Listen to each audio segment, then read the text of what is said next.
I had $16 that sat on the table. I gave each other, I gave Jeff what?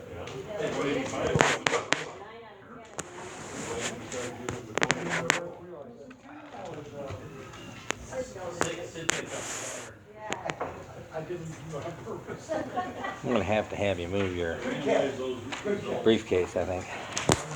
You can't get over 5. Yeah, in other spots, it doesn't be right in front and center. Maybe I'll try over here. I'll try over on this side.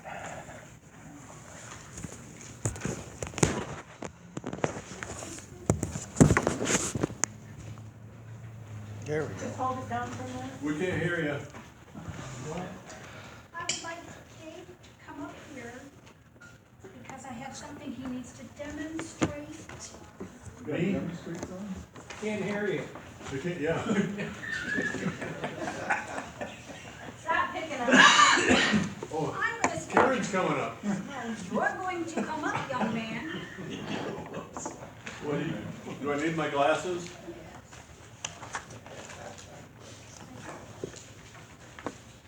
Yeah, battery's dead? No, it says it's got full battery, but maybe it's not working back here. Yeah, something's not working Yeah, back here. Rod did. It was back there too. What you do back there, Dave? I knew Rod did it. Yeah, the battery on the receiver. Since you guys have harassed me and harassed me, and I would like to give, I want everybody to see this. This is how you're going to hear me from now on. Okay? Oh, can you hear me now? No. Try it, man. Oh, you got It says that one. Rich. I got one for you too. Well, I want my own. Oh, yes, I can hear you. Yes, I can hear Well, I have one for everybody, except I didn't get Rod. you. You didn't get Rod one? What's the deal? I said, Oh, you this is can a have small one. You got all kinds of things. Go put them in your ears so you hear better. I can't see, but I can. That's because I have tiny ears. Yeah. I mean, I can see. I have one. She doesn't even have one for me. I go through all that, she doesn't even have one for me Oh, either. stop it, put your wine on. What? What'd you say, Dave? What? Been a pleasure working with you. I'm going to pass these out after our speaker talks. Was she after before? Well, you can hear him. What are you complaining about, bud? I like Mr. Shoot. See, you guys screwed me up. Yeah, boy. Yeah. Love the guys. Aren't they nasty to me? No problem. They are. So, first disclaimer, lost a little bit of my voice. I've had some sinus stuff, so normally I don't sound like this. I'll probably move around, but when I talk, because I like to move around and talk. So really, she read a great bio. I'd like to talk a little bit about my background so this group can understand who their new chief is. I think it's important to talk about how I was raised. Born in Lansing, raised on a farm in Grand Ledge. I had the benefit of both my grandparents help raise me, and I look back at that now and realize what a value that was in my education and growing up. And you just don't see that much anymore, and so I was really lucky for that. And I went, when I graduated Grand Ledge High School, graduated right at the bottom. Wasn't very studious at that time, and went to community college at Lansing Community College, and studied criminal justice, and for the first time in my life I just excelled, was getting all 4 points and great grades. From there, my first son came along, and I said, oh boy, I need to get a job, and so I went to Police Academy in 1991 at LCC, and when I graduated Police Academy, I started looking for work, and landed out with the city of Perry, which is a small place in Shiawassee County. And that was a great experience because there's a lot of similarities between Perry and Mason, and it was really one of my great loves at the time. Small town policing is much different than when I worked at the sheriff's office. And I miss my days at Perry a lot when I was at the sheriff's office, just because of that aspect of small town policing. So I started working, and my first son came along, and my second son came along, and I was making, I think it was 1993 maybe, 94, somewhere in there. I was making, I think $11.10 an hour as a full-time policeman. And I had a growing family, and I said, you know, Perry didn't offer retirement. They did, except when the mayor got mad at you, he wouldn't let the clerk deduct the pay for that week, so there was no retirement. The benefits weren't that great, so I applied at the Livingston County Sheriff's Office and started what was ended up being a great career for me there. While I was there, I went back to school and got my bachelor's from Ferris State University. While working, I'm proud of that accomplishment, and graduated with honors. And I said, well, what the heck, I might as well get my master's degree, and went and got my master's degree while I was working. While at the sheriff's office, I would start out as a deputy, and I always wanted to be a detective. So when I was eligible by their contract, we had a collective bargaining agreement. I tested for detective and ended up #1 on the list and was promoted to detective, and spent the next 15 years working as a detective. And then the sheriff talked me into going back to the road. Everybody, including my wife, thought I was crazy because they gave up Monday through Friday, my take-home car.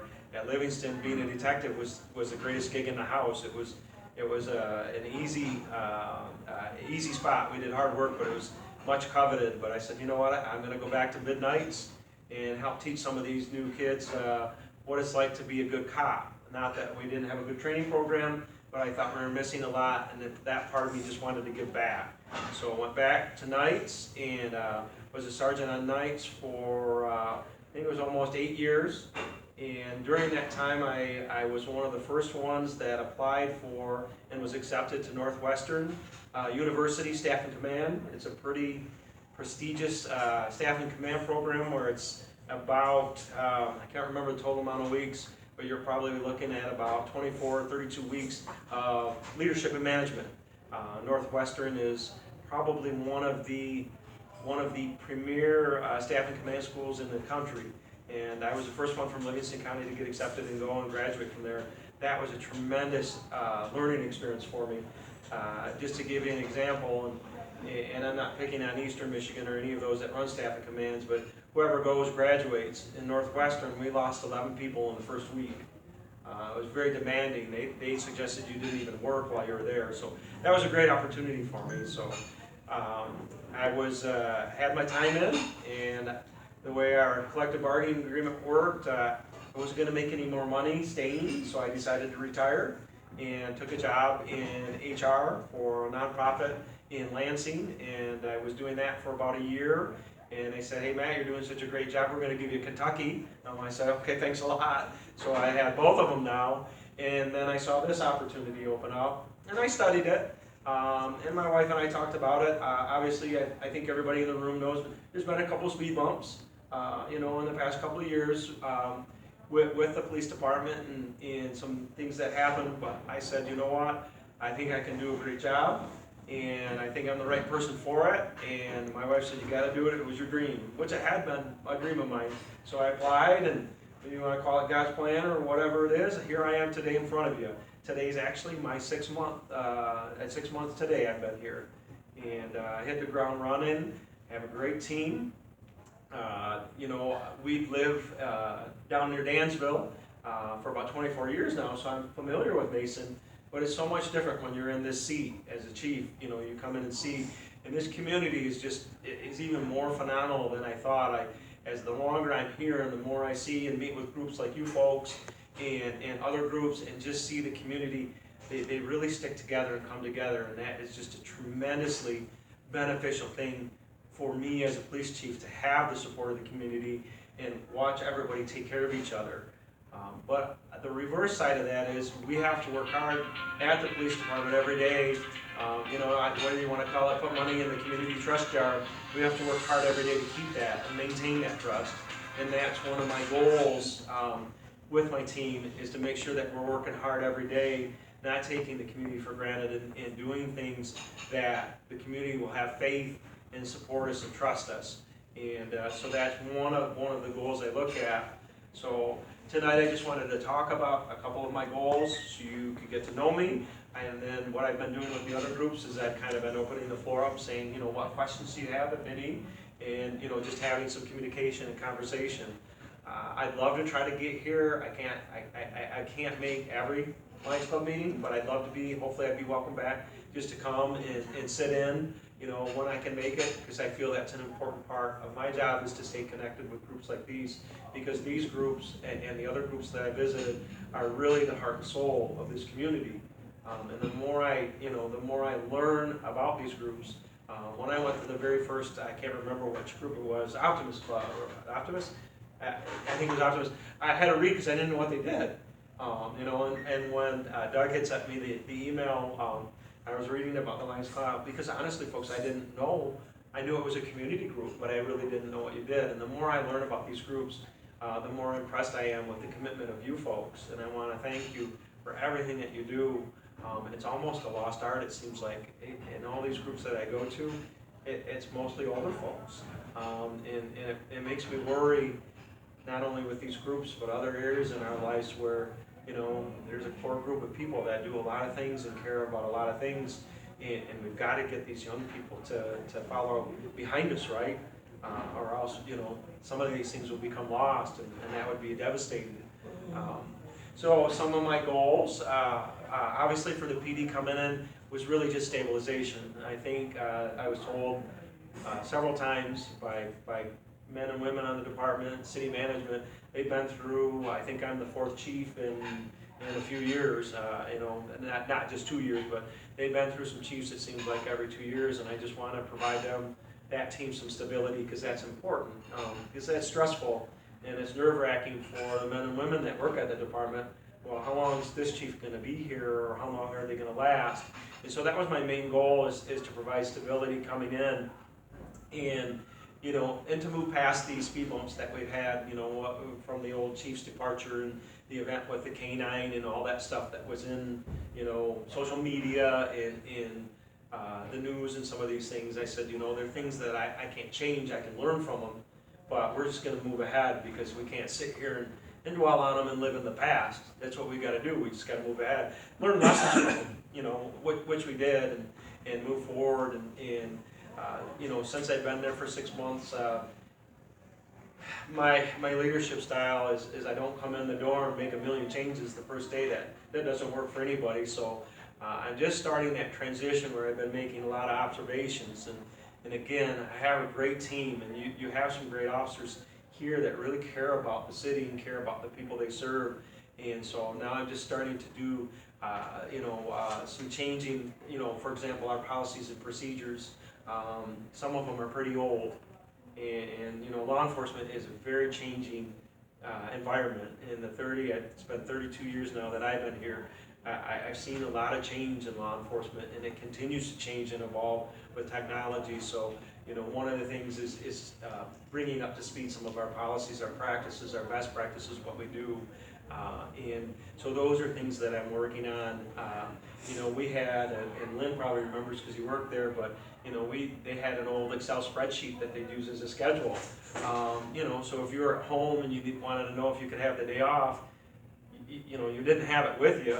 Well, we've moved to it was just a simple move to a web-based scheduler, and the guys and gals just love it, you know, because it's just bringing, you know, not that Excel's not a good thing, but just taking that old technology, but bringing some new stuff in that makes everybody's lives a little easier. So just making small changes like that, sometimes it made a world of difference. In you know, the team, they appreciate those small things. And sometimes, again, the littlest changes or little things you do can make a big difference. You take those small wins and you turn them into big victories. You know, moving forward and looking at the future, I really would like to see more interaction with our youth. I think that we can all agree there's a big disconnect there, not just with police, but sometimes in general. You know, sometimes I look and just quietly think to myself, what is going on with these kids these days, you know? But, you know, I was just talking to Ms. Jordan here about that. Maybe our parents and grandparents thought the same thing, right? And so I think it's important that I, you know, try to make connections with these kids. And, you know, I spent time down at the skate park, you know, and on several occasions for hours at a time talking to, you know, to these young men and women. And surprisingly enough, you know, if we can get past, and we really shouldn't need to, but if you can get past their looks, you know, with all the nose piercings and this and that wasn't something I was raised with. And, but the tolerance of it, to look at, there's some remarkably smart young men and women, and they're very, actually, some of them are very responsible. So to bridge those gaps and do things like that, you know, I'd love to see, you know, they used to have what they call the Police Athletic League, the PAL, where, you know, even if it's something as simple as we say, hey, you know, meet the cops down at Hayes Park and we're gonna play 3-on-3 and engage like that. Just doing small ideas like that, I think, will be beneficial, because we need these young men and women to understand who we are. You know, I think some of them don't understand we put on our pants with 2 legs, you know, just like they do. And it's just becoming human to them, and getting those interactions, I think, are very important. So those are some ideas that I have, and just continuing the great things that happened before I was even here, you know, with your police department. They built some great partnerships with, you know, with a lot of the key players in the community, and just, you know, continue to improve on those and deal with the ever-changing landscape of police work. If you would have asked me, you know, 15 years ago if I'd be worried about social media and how it impacts, you know, what people think about the police, I would have said, you're crazy, that's not gonna even be a concern. But nowadays the reality is people get on these Facebook and these other social medias, and they say this and say that, and a lot of times it's not true, and it can divide a community, it can confuse a community. And so, you know, this job just continues to change and evolve, and I try to continue to educate myself, and I just finished new chief school, something the Michigan Association of Chiefs of Police put on for new chiefs, and just to continue to enrich myself and keep the best that I can, and keep doing the best practices that we can here at Mason. One of the important things I think with that is, one of the things I like about the city leadership team in this community is we embrace change, but we embrace it carefully. You know, we're not doing the latest whims and this and that. When we look at change, we understand that, you know, change is happening around us, but we're not jumping on every bandwagon. We're not jumping on, you know, everything that needs to change. We're smart, we're careful about that. And I want you to know, as your chief, that's my same outlook. If I have an option to study something, I'm going to study the devil out of it before I make a decision. If you need a decision made right now, and that's my job, I'll make that decision. I'm not afraid to do that. But I think it's important that your chief aligns with the values that everybody has, and makes those decisions with the community in mind and what your expectations are. In which, quite frankly, those are changing, you know, from your police department. You know, years ago, you know, there's probably, 20 years ago, there's probably what, a dozen things that people would call the police for, maybe a little more. Now, you wouldn't even believe the things that people in the community call the police for. And we've become a one-stop shop, you know, so to speak, and the team over there has to wear a lot of hats. And that gets stressful at times, and we don't know all the answers. That's why we always ask also for a little grace from the community. You know, we might be thrown into a new area that maybe we shouldn't be dealing with, but we're thrown into it, and we deal with it the best we can, with how we know how. And I'm going to make mistakes. I'm human. I'm going to own my mistakes. I promise you that. And I'm going to be transparent about my mistakes. If I make them, you know, I'll be transparent about it, and I'll own them, and we'll learn from them. You know, we're only human, so we ask for a little grace at times from the community, and I think we get that very well here. And I think, you know, for the most part, my first 6 months with this department, this team does a phenomenal job in serving this community. They really do, and I'm so proud of them. On a number of occasions when we've had some bigger events, and they've done just a tremendous job doing what they do. But I also look towards these groups, like you folks tonight, for guidance really sometimes. Like, Chief, we would like to see a little more of this, a little less of this, or what are your thoughts about that? My door, and I say this, it is always open. I have an administrative assistant. If anybody ever wanted to see me, just get a hold of Lena, and I'll sit down with you and talk about whatever you want to talk about. You know, just bearing in mind, I really can't believe how busy my schedule is as a small town chief, It's taken me 6 months to get in front of you. In part, there was some scheduling snafus on our end when Doug had reached out, and he reminded me when I saw him, was at the city. I had to rattle your chain. Yeah, he ran like crazy, and I said, holy cow, you know, I said, Larry, didn't we get a hold of him? But my door is open, but just, you know, if you have something you want to talk about, or collectively as a group, have your president reach out and say, hey chief, these are some thoughts we're thinking about, what do you think? And I'm happy to entertain them and have discussions on them. Because that's really the way good things get done, right, is talking about them. But more importantly, you know, at my old place, I think one of the deficits was we would talk, you know, part of my language was we'd talk the hell out of something.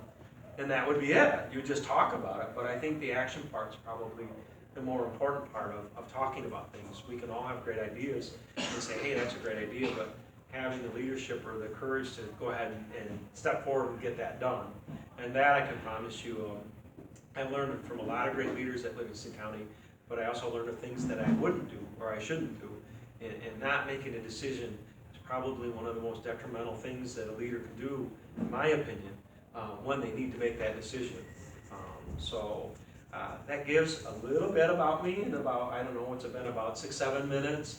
I just wanted you to know it's important for me to let you know I was raised by great parents, good grandparents, all gone now. I lost my folks, I think it's been about almost 10 years ago. But they really did. I look at it now. When I was a teenager, I didn't think that, but I look at it now and I say, what a tremendous, how fortunate was I to have, you know, 2 sets of grandparents that helped raise me along with my parents, and they taught me a lot of lessons. I can tell you, my grandma Schutz was the disciplinarian in the family, and boy, did I get a lot of, well, she called them lickings, but I get a lot of lickings from her. But you know, just learned a lot from that. And I think, I go back to what I said in the beginning, I think as we get older, and we've got to get this younger generation to do these things we're doing, you know, to work in these groups and to care about the community, and it seems like more and more of a challenge. I don't want it to become lost to the world, kind of like the cowboy in a way, you know. So I think it's important. I thank you for all that you do behind the scenes to keep this Mason community going and safe. And I look forward to working with you all. And if you ever need anything or want anything, I'm here. I have a very open mind, and what I say, I mean. I learned that a long time ago, and I was raised, you know, that's how I was raised. I wouldn't just stand here in front of you and then next week say, hey, Chief, I want to talk to you, and I'd say, I'm not talking to you. I would never do that. If I say it, I mean it, and I'll do it. And that's the way it has to be. Because the minute I do that anywhere, I lose trust. And what I need from this community and this group is trust. And I will do a good job, I promise you that. I know I will. And thus far, the city leadership team and the management, I've been, you know, receiving some great praise. And so hit the ground running, and here I am today. So, questions? Any particular questions? Yes, sir. Are you fully staffed now? We are fully staffed. I'm up to staff, although the reason I usually show up 10 minutes early, but I was talking with his officer tonight, and he actually let me know that he's applied with the Clinton County Sheriff, so I'm probably going to lose one towards December, which bums me out, and that's a struggle. I'll give you an example. When I hired in Livingston County, I tested against 300 guys and some gals. At that time, it was mostly guys for 2 spots. I was in charge of training before I left, and we get 5 applications. That's it. Recruitment and retention is a huge thing, a huge issue right now in law enforcement, and it's troubling. And I say this, and I just wish America would get on a track and stay there. You know, there were undeniably some things that went on in America with the police that needed correction, that needed fixing.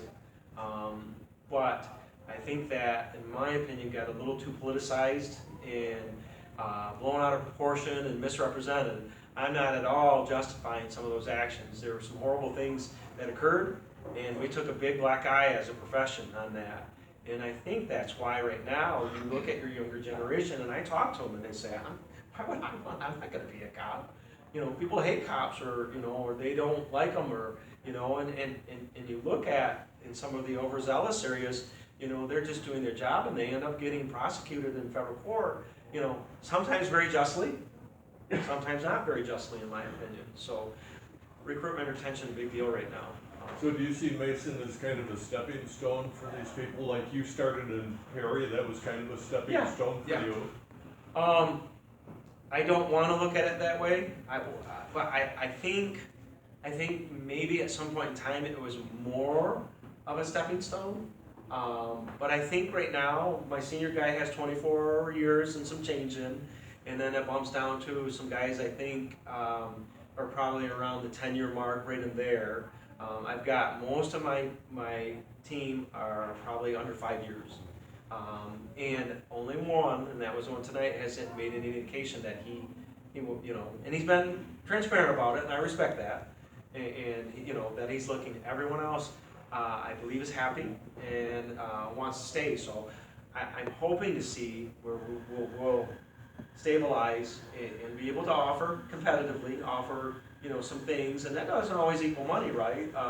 You know, it's a style of policing. We had a great officer come from Lansing Township. He spent, I think, 16, 17 years in Lansing Township, and he just got sick of it. Because all they do is run on calls. They can't be personal, they just go on call, and he got tired of it. So I see that those things are things that Mason can offer as well, you know, quality of life, the quality of work that's here. But we also, you know, have to remain competitive as well, you know, with salaries and benefits. That does factor into the equation, but I'm not saying I would be the one to change it. I would like to see it stabilize where we're not a stepping stone. And just that one young man wanting to go is the only one I'm aware of. So hopefully, if he does go, we'll get someone in here that wants to. And I have my eyes on a candidate right now that's working at Lansing, and he said it's just not what I thought it was going to be. And I live close to Mason, and I've been hearing good things about Mason PD, and I'd be interested in coming here. So to carefully select our candidates as well is probably important, but that's tough because there's not a lot of them too, right? So that makes it very hard. So yeah, hopefully that answers that question. What is the staff number of officers? 12. We're at 12 right now, and I have 4 crossing guards and an administrative assistant and a staff services assistant. So 18 total is what I have under the chief's supervision. So we're currently at 12 sworn. Yes, ma'am. Do you have an officer or officers that go to the elementary schools and talk with the elementary kids? Yes, so Mason has an SRO, which is called School Resource Officer. And that, I believe, was started about a year before I came, maybe a little bit longer. And we have a tremendously great relationship with Mason Public Schools. And so he does, I'll be honest with you, he spends a lot of his time at the high school. I would love to see him be able to free up some of that time and get to some of the other schools. But right now, a lot of that resource is at that high school. And my ideal is to work with him on some time management. And I'm not saying it's a him problem, but work with him and the school on some time management that allows him to get to some of these other elementary schools. And I envision, when I was at the sheriff's office, I would, when I was a detective, I would go into all the schools and talk back then about internet crime and how dangerous the internet was. I would love to see us doing some modernized things like that, where we're, because let's face it, I mean, what do kids have cell phones now, and probably the 4th grade? I mean, it's just, it blows my mind. But to get in there and present to those schools, whether it's my SRO, whether it's me or one of my sergeants, I envision that, in my short-term plan for the next year to get our foothold in there and start doing that kind of education. They gotta know at a young age. I agree. Yeah, especially, with all this technology, we were just talking, it is so dangerous. I mean, it can be a great thing, but it can just be so dangerous, And I always used to say, when I do my presentations, you're the parent. The computer and the phone's not the parent. Don't stick them in front of it, and walk away you know, they're on it half the night. I tell you, my older boys, it was tough for them, you know, their dad being a cop, and, you know, when I'd unplug the router or, you know, take their PlayStation and hide it, they hated me, but it was by design. I just didn't want them in front of it all the time. It's just not a good idea. And the sad fact is, a lot of that electronics, it has replaced the parent because they're in front of it all the time. And that was the biggest obstacle. I could talk to the kids and I could relate to the kids, but we would invite the parents for the same presentation at 4 o'clock, and I'd get, you know, like Fowlerville High School is a pretty big school, I'd get, you know, 500 kids in my assembly, and I'd get 6 parents total, 8 parents maybe. And, you know, you needed that follow-up. Yes, sir. Now the parents are at home playing games on their computer. Right, So, right? yeah. Yeah, you know, it's such a different world, you know, and it just keeps changing, and sometimes I just shake my head because I don't understand. How can you be at home in a game? You should be out working and you know, doing other things like this, giving back to the community. But you're right, wow, it's mind-boggling sometimes. But you know, we have to make our efforts and do our part, and we just keep chiseling away, right? And hopefully we'll reach, you know, I will say the story, I always think of this story when my first boys were young, and I've always been a sir or ma'am, always. And I would say sir or ma'am to them, and I remember in high school thinking, God, they're never gonna get this, you know, they're disrespectful, they're teenagers.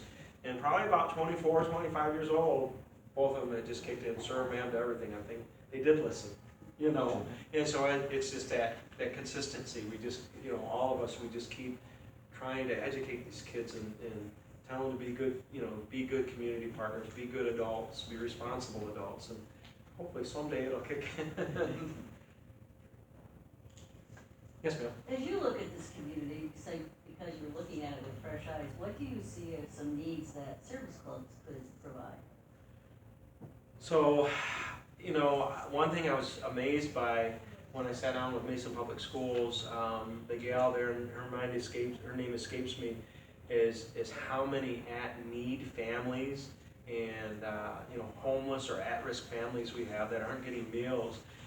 She was telling me at the Wheeling Campground, which I think is south of Dansville, or not, maybe south and a little bit east, there's homeless families living in campers there that have kids in Mason Public Schools. So I read a great program. I think it was somewhere down in the Georgia, Atlanta area. It's called Books and Breakfast, where you have community leaders and police and these kids that aren't getting meals and need help in school. You know, they sit down, you know, several times a week, give these kids breakfast and have mentors, you know, help them with reading. So, you know, maybe not that specific program, but something of that nature. I'm in talks with, when I was in Livingston, I participated in what's called Lunch Buddies. And it's a Big Brothers Big Sisters, and we would go in and sit down and be paired with an at-risk kid and spend lunch with them once a week for a year. My little buddy, they call him, I have 2 years. And to this day, his mom still reaches out to me and says, you know, you have no idea how you impacted them. And so I think if we explore ideas like that, you know, if we could find the right, and Big Brothers Big Sisters is really excited about this opportunity. I've got to sit down with Mason Public Schools and see how their feelings are, but just doing those kinds of things. The latest, when I got here, I said, well, how many homeless people do we have? And I got so many different answers. I got, no, we don't have any. Yes, we do. And my best guesstimates, and most of my information comes from the Mason Community Center here. That gal is a wonderful gal. We probably have about a half dozen homeless people. I can tell you there's been one female the past couple of weeks. She got out of jail and she's been sleeping on City Hall steps. Refuses all of our attempts to, you know, refuses all of the community help centers, you know, and then that transcends into a mental health issue, right? And so, you know, just being cognizant of those things and honestly even collaborating, maybe meeting once a month, maybe getting, you know, the Lions, the Optimists, you know, the church leaders, whoever, once a month and getting together and saying, Chief, what are you seeing out there? You know, what can we do? I'd love that opportunity. because you folks are my army, right? You're gonna do more work in a day than my team would be able to. Yes, sir. Speaking of Linda from Mason Community Yes. Services, that grew out of a meeting that we have every month Yeah. in this community. Mason Area Planning Network, somebody called it once. Okay. But Jenny and I go to those meetings on occasion. They have another one coming up tomorrow. And they meet over at Mason Community Services now. And we have people from the other service clubs, we have people from the schools, people from the sheriff's department. You're more than welcome to come What along. time is that tomorrow? Noon, it's always noon. I have an 11 o'clock, so I should. Yeah. Always noon at Mason Community, Okay. Mason Community Services Yeah. on Oak Street. And that's where we talk every month about what the community needs are. Sure. And a lot of things have grown from that. We have a friends group now that meets for over at the Presbyterian Church that I think Becky's a part of. That's Jenny's daughter. And we identified the fact that kids, when they get over 26, they kind of lose touch with the social aspect. Yep. That they might have had at Hartwood or other places. And we have now something here in Mason that they can do at least once a month. And of course, all the movement from the clothing bank, moving from the Methodist Church over to that new facility over on Oak Street, and the coordination with the food bank and everybody else, we all get together, and so you'd be glad to join us at any time. No, I appreciate that. You know, one of my big concerns, and I know it's a matter of resources, but right now is a warming center. Oh, yeah, yeah. We had 2 in Livingston County, but that was the whole county, right? And I get it, it's resources, but, you know, so what's gonna happen, I'll be frank with you, is any homeless people that, you know, 32 degrees and under, it doesn't take too long to die. Depending on clothing and layers and this and that, and the other thing, right?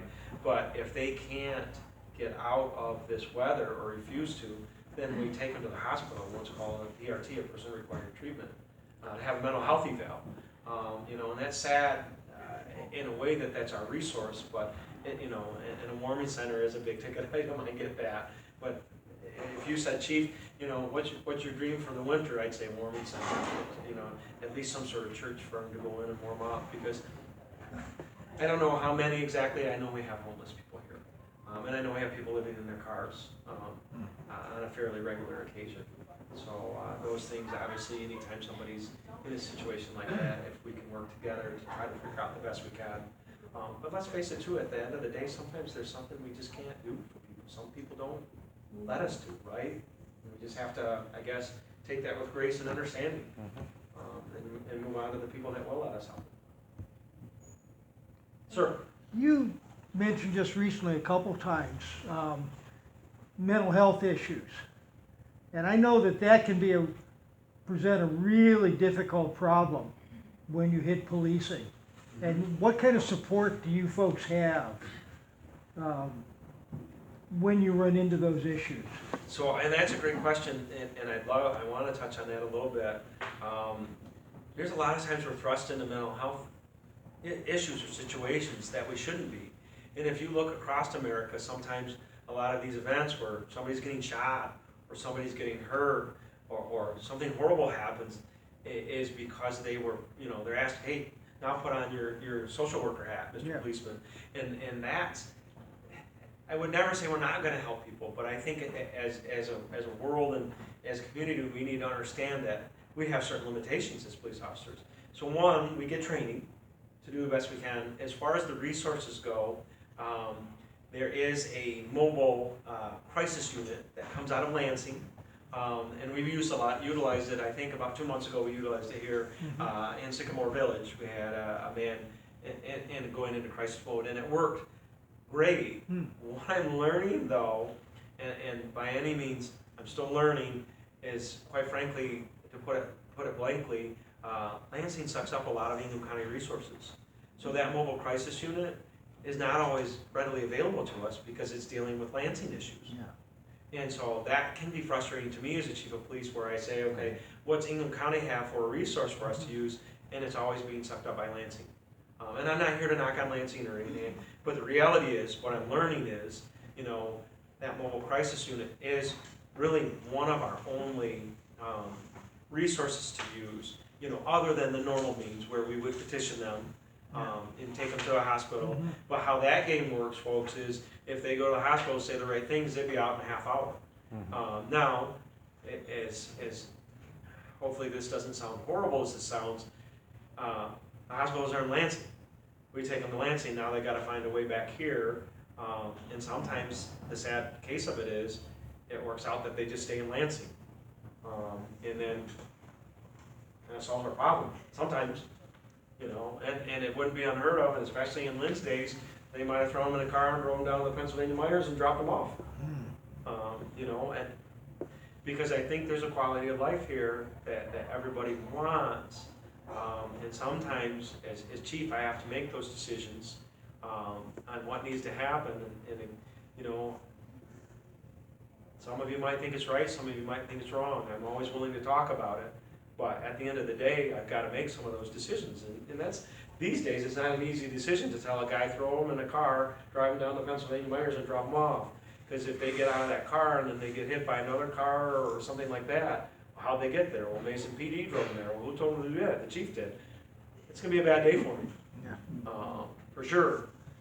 So mental health is a huge issue in America right now. I always watch out west, California and those states. I don't agree with what they do a lot, but, and I'm not advocating this at all, just to give you an idea of how other agencies are addressing the problem. Those chiefs are saying, take money back out of my budget and hire social workers, because we're not going to them. Because every time we do, not every time, the times that we do and someone ends up shot, you guys are pointing the finger at us. We shouldn't have been there to begin with. And so I would never say we're not going to help somebody. But it's just, it's a big problem. And just keep my officers trained, and that's the best we can do.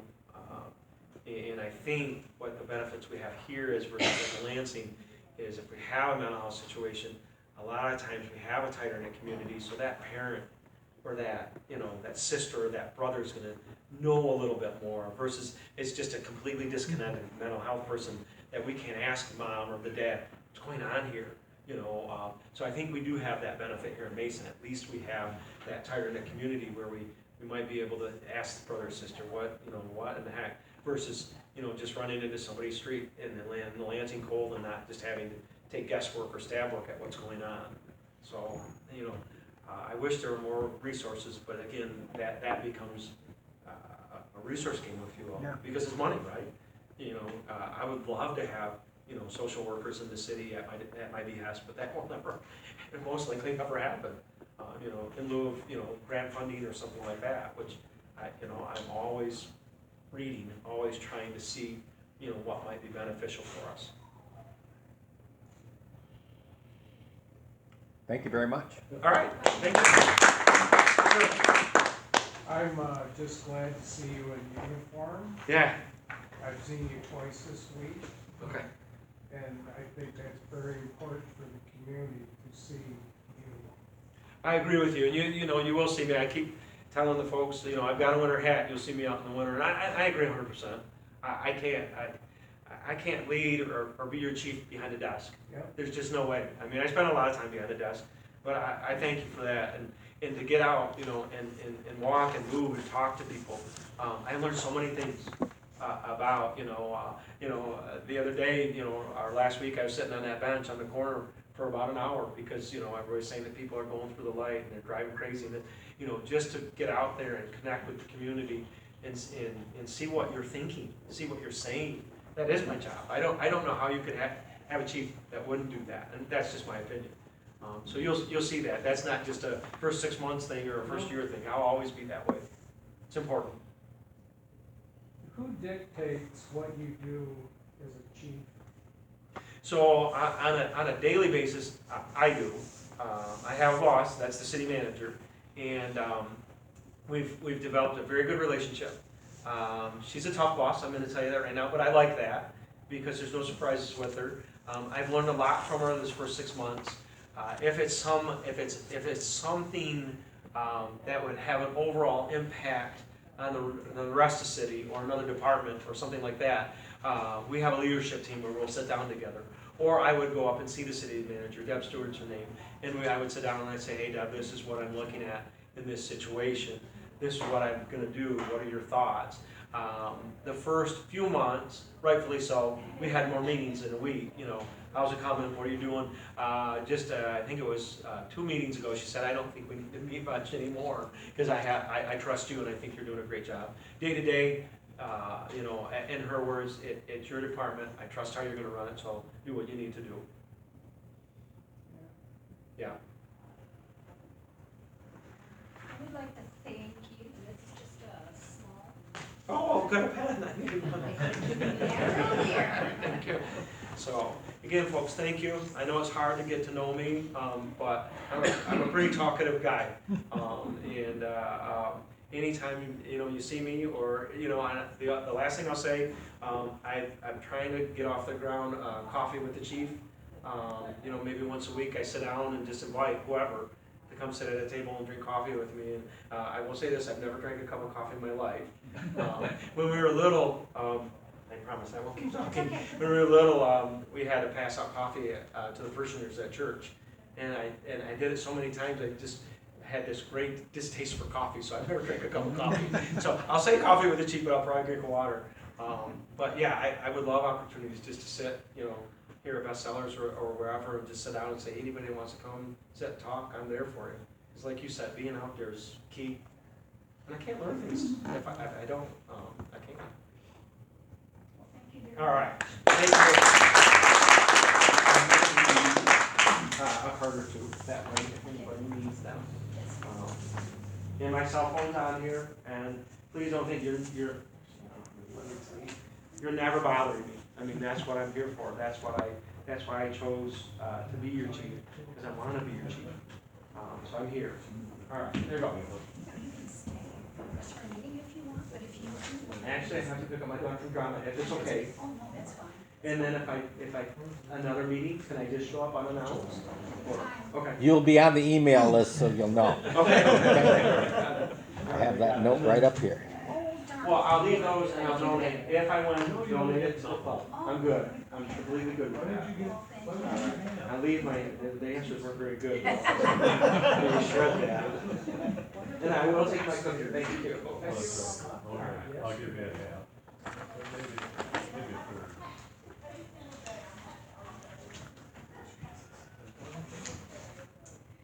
Now we'll go into the secretary's report. The secretary's report and the minutes from our last meeting are on the back of your agenda. Are there any additions or corrections? Anybody notice? Yes.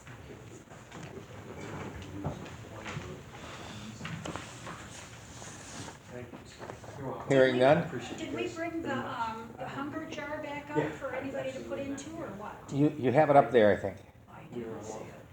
I think it's right behind the flags there. Do we want to pass this around again this week? Sure. Well, they say that you should. Lions change for hunger committee. This is change. You don't have to put bills. Any change you have in your pocket. The other item that we have from the secretary's report is a letter that was sent to Jenny as club president. It says, congratulations to you and each of your club members on earning the enclosed $50 per member average banner patch, recognizing our club's cumulative support of Lions Clubs International Foundation in 2023-2024. And so it says, display this banner patch with pride. Remember, it's a symbol of your dedication to serving the world community. Signed by Brian Sheehan, who was the immediate past international president at the time and chairperson of Lions Clubs International Foundation. This is the banner patch, and if memory serves me right, didn't Melinda used to put these on? So we need somebody else to do it. Unless we want to call her and tell her that we got a banner patch. She better get her butt back here. Okay, I'll do that. I'll tell her that she has to come back. Okay. Well, So, do I have a motion to, yes, what? yeah, I was gonna say with Melinda, not only did she pay her dues for this year, but she's paid ahead for next year as well. So she is a part of the club. Yeah, Oh, I yeah. knew she was. Yeah. Okay, I'll let her know that we have a banner patch to put on. Do I have a motion to accept the secretary's report? So, Second, okay. Any questions? If not, may I have a vote of All those in accepting? favor? All in favor say aye. Aye. All opposed? Okay, Rich, the treasurer's report. All right, so before I go to the numbers, from our last meeting, we had voted to sponsor a puppy. Yes. And so as suggested, I went out to the website and found the sponsor information. And the check is in the mail, it's on the way. But yesterday, I got this in the mail, which is the same thing. So I'm going to pass, this is the class of 2024 of the puppies that graduated. So I'm going to pass this around so that we can take a look at what's there. And then I'm going to follow this around. I had a choice of 3 puppies. And I had to make a pick, so I picked Roland because Roland is in Illinois, and that's closer than Texas or Missouri. So we should be at some point getting a plush Roland puppy around. So I'm going to pass this way so you can see what that looks like. Oh, they're all cute. They are, no question about that. That's Roland. He looks I'm going to important. send this there too. So we're going to sponsor Roland. Roland looks But very. that's what at least the one I picked it on that. Roland, not Roland. Yeah, Roland, as in, yeah, Rolling. yeah. So the other thing, I did send off the check to the Ingham County Sheriff's Office for Shop with a Hero. So that's on its way. Now for the numbers. Admin, $8,015.46. Gaming, $19,653.90. And donations, $3,514.30. The other thing that I'm going to mention is the money in there is going to go, I'm going to be depositing that in the donations account, but I've got a separate line item so that when we decide to send it in, that we'll know how much we've got. So I think right now, Last week we did, or last time, it was about $80. we had 76, I think, all told, because we chose to, yeah, anyway, we had $76, I think. Okay. So we'll see what we get this time, and I don't know when we're gonna want to send that in. Probably it'll go in for the next cabinet meeting. We'll drop it off the next cabinet meeting, Okay, which will be in January. okay, But I'll get with you on that. yeah, good. But we just send them a check then. We'll just give them the check then, yeah. Yep. Do I have a motion to accept the treasurer's report as read? Second? Any questions? If not, may I hear a 14. yay for passing and a nay for knowing? I've seen it wrong. What?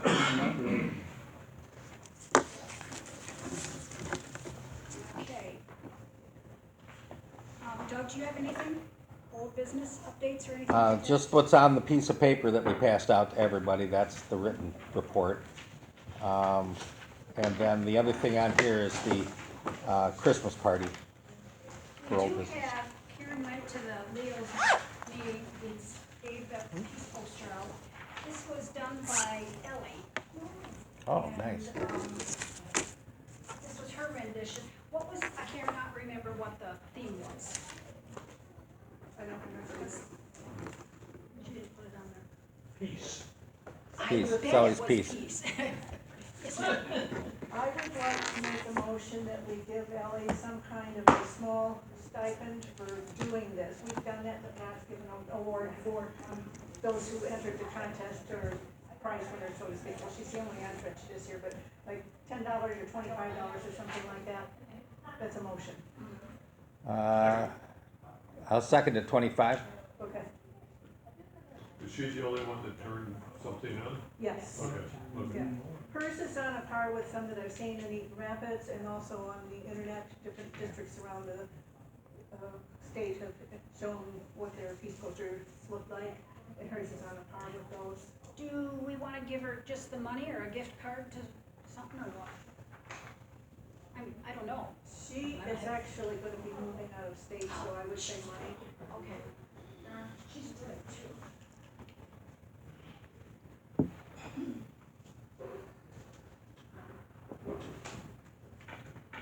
The next meeting is the 21st, so if I could maybe take a check to that meeting. Next, their meeting, do we wanna, Their next do we meeting. wanna do a check or do we wanna provide cash?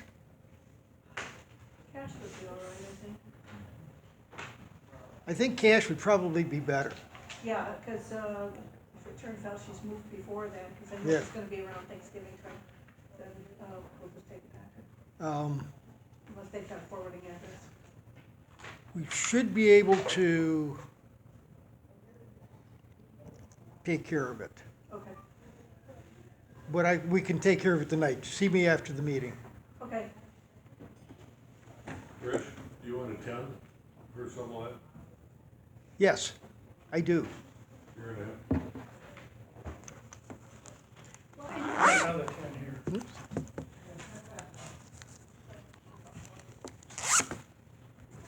So I'm glad people understand how this is gonna happen. Vote on this motion. Yeah, the motion's been made for $25, and you can have a second, but I don't. I seconded Hang it. on. Oh, you did, okay. Dave, your short one. may we have a vote? Dave. All in favor, say aye. Aye. All opposed? Motion passed. 15 came in, there's a 10 on there. I told you guys earlier that I was gonna check into Turkeyville and whatever, things they had going on this next year. They start out in February. They have something called the dinner theater. She needs at least 20 people, and it would be $50 a person. And they would have the dinner and the movie. In February, it's Good Morning Vietnam. In March, it's called Almost May. I had them on here, you guys could have seen it. In May, Nonsense. In July, Hit Me With Your Best Shot, it's the 80s music. In August, it's Joseph and the Amazing Technicolor Dreamcoat. And then next, in November, it's The Naughty List. If I can pull it up, I will let you guys see, and you guys can just look and see what they got. You don't have to do anything now, I just wanted you to know that I had been doing my job. If we Google Turkeyville and stuff, it'll probably come up on our own machines, right? Pass it around if you want. Okay.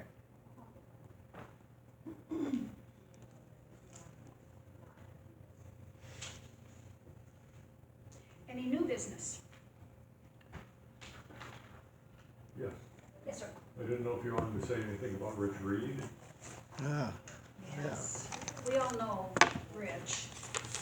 He did, he passed away Last Thursday, last Thursday.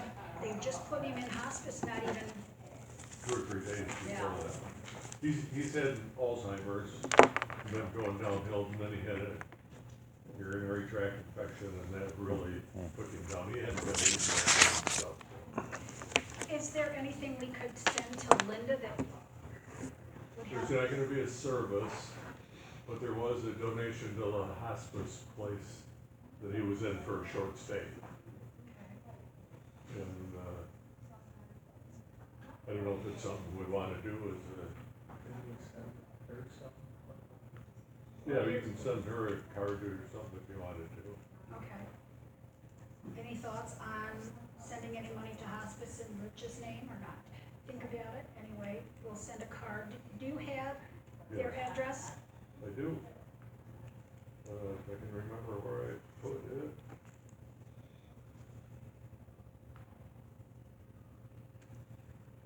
Does anyone happen to know if he joined a Lions Club down there?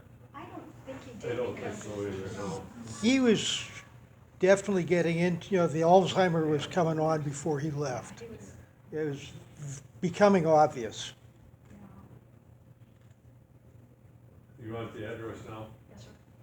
3074 Yoder, Yoder, and I don't know if it's street or way or whatever. And it's the Villages, Florida, FL, 32163-4296. Okay, thank you. Okay, you can keep talking, because we're gonna ask you about MSU's ball games. Next ball games are Friday night at 8 o'clock. Weather forecast for that day so far, gonna be about in the mid-30s. So dress warm if you're gonna be there. It's gonna be a light crew, I think. Who do they play? I don't care. I don't know. Purdue, I think. It's Purdue. It might be. Yeah, it's a battle for the bottom. Friday night, 8 o'clock. Silver Bells in the City's going on the same night. Oh, wow. I don't expect a big crowd, but gotta be there. Okay. So we've been doing pretty good. We've been averaging 10 or 11 people. Oh, So okay. they're $55 a head, so, It's not bad. no. I'll be there. Christmas party? Yeah, that's our late night too, and I think I already have 4 staying late. Oh, okay. Yeah, not only 8 o'clock, but it's our late night too. Yeah. We're gonna have Lorraine talk about our Christmas party. Okay, I know most of you have signed this. This is the list of people who are coming. You're the only one I think isn't on there. I talked with Jamie tonight. We finalized the menu. And it's going to be Swedish or barbecued meatballs, cheesy scalloped potatoes, a new kind of salad that I can't describe it, but it entails a regular salad and vegetables. A fruit, dessert, rolls, and beverage. Because I'll be in at 3:30 to decorate, to get everything in here. There, like I said before, if you wanted to bring a dessert, it has to be from a bakery in their container, because their license doesn't call for potluck. 'Cause we're all used to potluck, but can't do that here. So, pretty much everything is set. I will need a final count by the Friday before. Yes, sir. Can we bring stuff in from the restaurant? Pardon me? Can we bring a dessert in from the restaurant? It has to be from a bakery, What's the difference?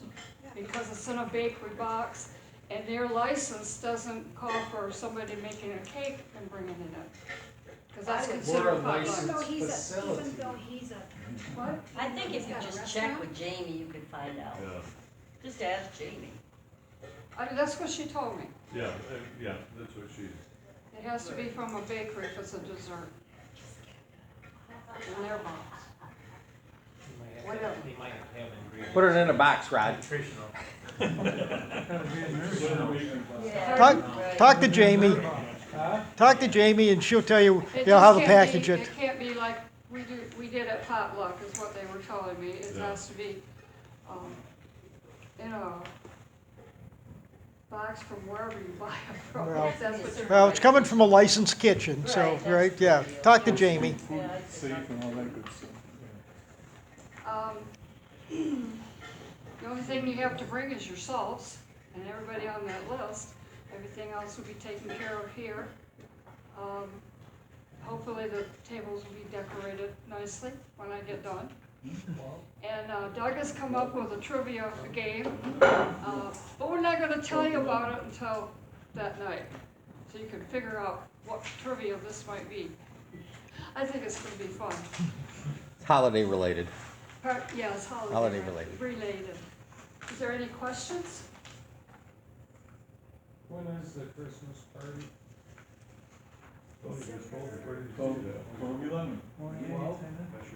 second Wednesday of,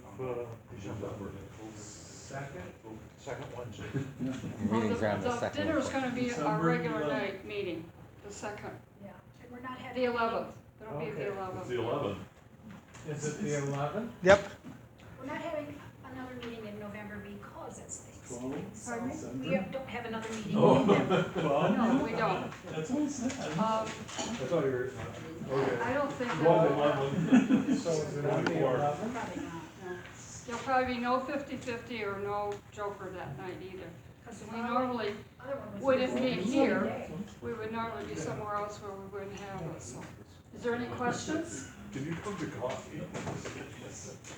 We need a smart Yes, person. now, thank you very much. You're welcome. Looks like I got me some phone calls. Yes. Doug, do you have any more information on No. our next speaker? Well, actually, I was thinking that in January, like we did the last couple of years, we could do glasses counting at our first meeting in January. Oh, okay. Because we Um, only have one in December either. But, and we only got one meeting in December, that's the Christmas party. So, the next person I have lined up, the agenda was wrong last time because I had the date wrong. But I've checked back with him, and the next one I have lined up already is Bob Kirkby from Ingham Conservation District on February 26th. So we still got one meeting in January and the first meeting in February where we would be open to have speakers. That's why I have under there speaker possibilities for 2025 question mark. Does anybody have any ideas? If you come up with anything, let us know who you'd Yep. like to talk to. Yeah, we'll get them booked if you tell us who you'd like. I will, I'll talk to Jay. He's putting on this show for the club next Tuesday, so. Okay, See if it looks like something that'll fly here, and if so, see if he can get away. okay, good.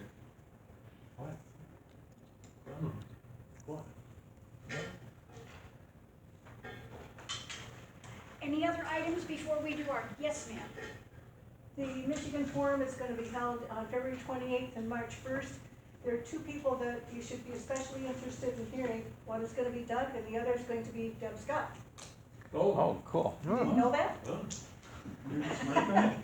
Yeah, I didn't know that, it just, yeah. Yeah, I didn't Deb, know Deb will be talking on Victim Advocates, a program similar to what she did for us a couple of years ago. It's She- in? That's good. The big day is March 1st. That'll be at the Delta Marriott in Kalamazoo. Kalamazoo. Yeah, we'll be rolling out, the state, Lions of Michigan got a grant from Lions International for $15,000 to put together a program to help Lions clubs throughout the state put their stories out on local television. So they're gonna be preparing a guidebook and some materials that'll be rolled out at the forum. And then at the convention later on in May, they're gonna follow that up with, or the state committee's gonna follow it up with a media training, so people can know what to do when some reporter sticks your microphone in your face. Run the other way. To not run the other way, yes. I've noticed that usually about noon, Rotary, Lansing Rotary has had a blurb on television, Really? an advertisement, yeah. Well, they must have a lot of money, because, yeah. We $15,000 if we didn't put it into publicity, but we put it into advertising, would buy 5 good commercials. Obviously, that's, wouldn't do much for the state, so that's why we're doing the publicity thing. Okay. Oh, and I had a great time at the Leadership Institute, you can read about it on the piece of paper. Are you ready? Oh. Dave's drawing. Draw one. $14. Right. 416. No, 414. 416. 416? No. That was a mistake. I didn't know. Where's that bucket? Where's that bucket line? End up, there it is. Oh, thank you very much. You look so determined. Which one?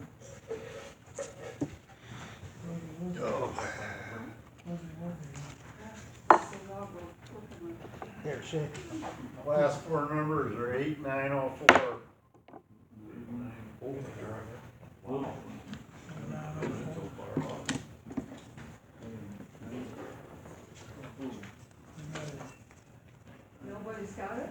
disclaimer. I got an 8.6, 8984. 8.4. 8-4. Oh, I've got an okay. 8.6. 984. Who got it after you? Well, how would I know? Just a minute. Lynn's got to fish it out of his cup. Jenny got it before me, Terry Flavelle got it before me. Should be Lynn. I got it. Yeah. Oh, you want to get your money down there. full thing. You got it. No, I put it in there, it's soaking coffee. I would wonder, after the police chief talked, because we sometimes struggled with what kind of needs the city has, is if we contacted or if somebody found out about who the counselor was at the school who talked about Wheeler Campground, that might be somebody. Yeah, that's Jody Somerville. She comes to the meeting that we do every month. If I see her tomorrow, I'll ask her if she's interested in talking with us. That would be Did you draw great. the Joker? No. Oh. Or get Does an that sound idea- good? Yeah, or get an idea of what kinds of needs she sees. Yeah, she'd be a good one to talk to. $96 now. Almost worth one. Do I have a motion to adjourn? Yes. Second. So Third. moved. Fourth. All in favor, aye, opposed, the door's over there. Here's Roland. Rolling, Okay. I said, to look at rolling. these puppies, he looks the most determined. Yeah. Anyway, I don't want that back, because I don't need it back. Oh, okay, I'll keep it. Yeah, go, please do. $11. All righty, excellent.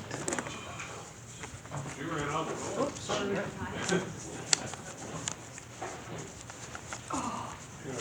This Karen, what, he wants a picture with the poster. Oh,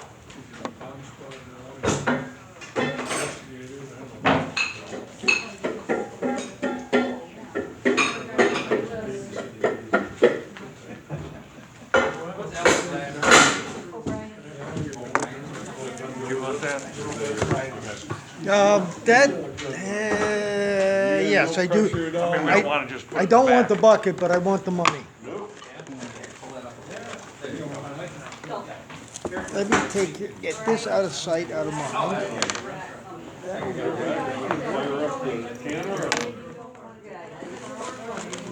Shoot a bunch of does is a problem. Well, I know what you got.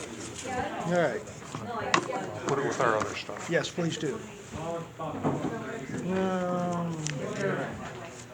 and when you go. Sure, get me with my hands full. Wow. Geez, I'm telling you what. Let's see what I gotta put up with. What's that? Pardon me. He's always touching me. Don't do any good. Just come back here? You can keep it. I have no need to keep it. No, give that to Lorraine, she likes those dogs. Oh, thank you. That's the class of this year.